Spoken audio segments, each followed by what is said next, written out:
Barior, or as they say, good afternoon in Armenia. A particularly chilling day here. Started off about 17 degrees Fahrenheit. I'm not used to it, but it's waking me up finally. We're not going to be doing a reel about this skate park today. Not only do I know nothing about it, but we have something a little bit more interesting. You could pan over, we'll see the back portion here. It's not the best vantage point of the Cathedral of St. Gregory the Illuminator. We'll walk around to the front and get started there, more talking about the incredible history of this cathedral, even though, spoiler alert, it was built only in 1997. Let's go. We're having a little difficulty filming here because it doesn't seem like the Armenians are kind of aware of real culture. They walk through and around and talk, and we're also trying to be respectful of this cathedral here. But what's so important about St. Gregory the Illuminator was he is the person in history who founded the Armenian Church, Armenian Orthodox Church, the first decades of the 300 of the AD, or the after Christ. This is the first country to have founded a Christian religion. This is before Rome itself adopted Christianity. They're proud about that in this country. But this church, built in 1997, has the bone fragment of the femur of St. Gregory the Illuminator. It was brought here by the Pope in 1997, Pope John Paul II. At the inauguration of this church, his bones came back some 1,700 years after his death. Is this a true story? I haven't seen evidence against it, but I haven't researched it that deeply. It's not important. It's thought to be the bones. They're buried right inside this church, what's thought to be the bone, and it is a real femur, of the founder from 1,700 years ago.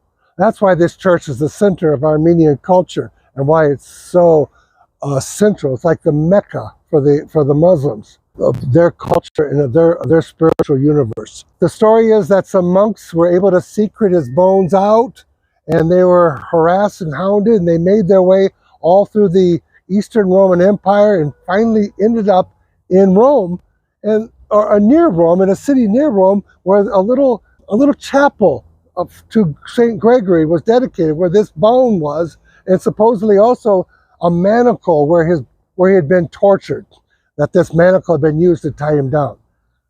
At some point in the medieval ages, a huge earthquake had destroyed most of this little town, except for the area around the chapel of St. Gregory. And to this day, they're still celebrating once a year the miracle that St. Gregory's cathedral stood and spared the city, in so many words. Went inside the cathedral. We were not allowed to film or use our cell phones, but it's a magnificent interior. I have no real knowledge about church architecture, but it's all very important in terms of the symbolism of Christ and Christ's body and the way Christ is worshipped. And it's quite different than the Catholic layout. One thing you can notice is the interior. It's a hot dome when the sun comes in. It's just incredible the way the sun comes in. And there's this tremendous chandelier at the bottom that illuminates further. Inside, almost within the first 10 steps, you'll find a place to kneel. And there's a small area where St. Gregory's femur and the manacle are buried.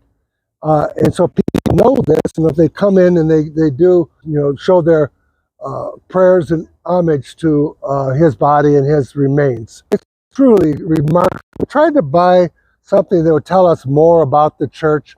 I was able to get this book in English about the churches of Armenia. Most of the churches in this country are incredibly old. Some of them, there's in churches and chapels, and we're going to be going around the country talking about a lot of them.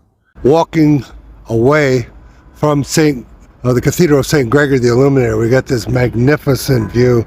It's our parting shot, this great perspective of the church and the steps leading up to it, to this central holy center, the spiritual center of the Armenian diaspora, the Armenian nation, the Armenian culture.